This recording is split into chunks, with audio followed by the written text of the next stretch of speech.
সেকেন্ডে সেকেন্ডে পোশাক পরিবর্তন। অনলাইনে যে পোশাকটি পছন্দ হবে সেটা কিন্তু আপনি কেয়া ছাড়া ট্রায়াল দিয়ে দেখতে পারবেন। তো দেখেন আমি এই পোশাকটি কিন্তু এই মেয়েটিকে পরিয়ে দেখিয়েছি, ঠিক ওইভাবে আপনিও পরাতে পারবেন। তো কিভাবে করবেন চলেন সেই প্রসেসটি দেখানো যাক। তো গুগল প্লে স্টোরে গিয়ে আপনি জেমিনি বলে সার্চ দেবেন, জেমিনি অ্যাপটি ইনস্টল করে ওপেন বাটনে ক্লিক করবেন। তো আমি ওপেন করে নিচ্ছি, জেমিনি অ্যাপটি আমি ওপেন করে নিচ্ছি। ওপেন করে নেওয়ার পর উপরে যে ক্রিয়েট ইমেজ নামে যে অপশনটি দেখতে পাচ্ছেন, ক্রিয়েট ইমেজ অপশনে ক্লিক করে দেবেন। ক্লিক করে দেওয়ার পর সাইডে যে প্লাস আইকন আছে, প্লাস আইকনে ক্লিক করে দেবেন। প্লাস আইকনের থেকে গ্যালারি অপশনে ক্লিক করে আপনি আপনার কাঙ্ক্ষিত যে ছবিটির মধ্যে পোশাকটি পরাতে চাচ্ছেন সেই ছবিটি সিলেক্ট করে দেবেন। তো আমি ছবিটি সিলেক্ট করে নিলাম। সিলেক্ট করে নেওয়ার আবারও প্লাস আইকনে ক্লিক করে গ্যালারি অপশন থেকে যে পোশাকটি আপনি নিয়েছেন সেই পোশাকটি দিয়ে দেবেন। পোশাকটির ছবিটি দিয়ে দেওয়ার পর এখানে একটা লেখা পেস্ট করতে হবে। লেখাটা হচ্ছে এই মেয়েটা পোশাকটি পরিবর্তন করে যে ছবি পোশাক দিয়েছে এটা পরিয়ে দিন।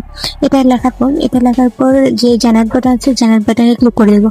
জেনারেট বাটনে ক্লিক করে দেওয়ার পর আপনি দেখবেন কিছুক্ষণের মধ্যে আমাদের ছবিটি জেনারেট হওয়া শুরু করেছে, এমনকি কিছুক্ষণের মধ্যে আমাদের ছবিটি জেনারেট করেও দিবেন। আপনি দেখতে পাচ্ছেন প্রসেসিং হতেছে, আস্তে আস্তে কিছুক্ষণের মধ্যে কিন্তু ছবিটি জেনারেট হয়েও গেছে অলরেডি। তো আপনি দেখতে পাচ্ছেন ছবিটি কি সুন্দর করে মেয়েদের কিন্তু পোশাকটা পরিয়ে দিয়েছে। তো এভাবে কিন্তু আপনি পোশাকটা পরিয়ে দিতে, যে কোনো পোশাক আপনি পরিবর্তন করে আপনার নিজের পছন্দ মতো পোশাক আপনার ফটোর মধ্যে পরাতে পারবেন, ঠিক এইভাবে। তো উপরে যে ডাউনলোড বাটন দেখতে পাচ্ছেন, এই ডাউনলোড বাটনে ক্লিক করে আপনি ডাউনলোড করে নেবেন। তো এভাবে আপনি পোশাক পরিবর্তন করবেন। তো ভিডিওটি ভালো লাগলে চ্যানেলটি সাবস্ক্রাইব করে সাথে বেল বাটনটি অন করে দেবেন। ফেসবুক পেজ থেকে দেখে থাকলে অবশ্যই ফেসবুক পেজটি ফলো দিয়ে রাখবেন।